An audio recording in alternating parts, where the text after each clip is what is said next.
Je vous propose à présent de partir en Espagne où les défenseurs des animaux tirent la sonnette d'alarme quant au sort réservé aux lévriers. Là-bas, ce chien de course est aussi très prisé pour la chasse, mais le nombre d'abandons et d'actes de maltraitance se compte aussi par dizaines de milliers, comme nous le montre ce reportage signé Julien Garel, Lucille Chaussois et Kylian Lebouquin.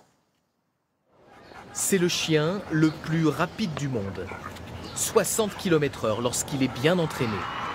Puissant, élégant, le lévrier est réputé pour la chasse au lièvre et les courses, des traditions très ancrées en Espagne.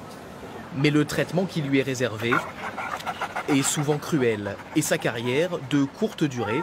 À la première blessure, beaucoup sont abandonnés voire abattus en toute impunité.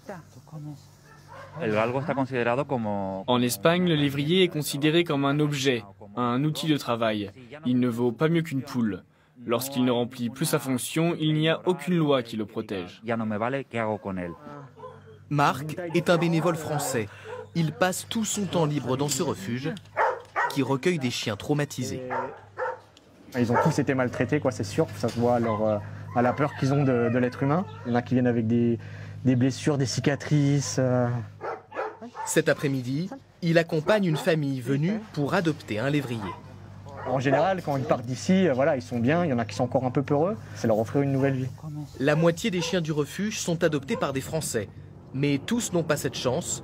Certains errent encore dans la banlieue de Madrid.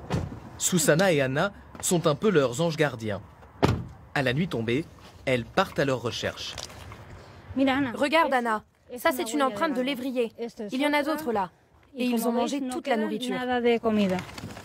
Le lévrier ne se laisse pas approcher facilement. Il faut gagner sa confiance en le nourrissant, parfois pendant plusieurs mois. Nous devons mettre en place une routine. Ce que l'on veut, c'est qu'ils viennent manger ici tous les jours. Et c'est à ce moment-là qu'on installe la cage. Après plusieurs heures d'attente, un lévrier blessé finit par se laisser capturer. On estime que chaque année, 50 000 de ses semblables vivent l'enfer de l'autre côté des Pyrénées.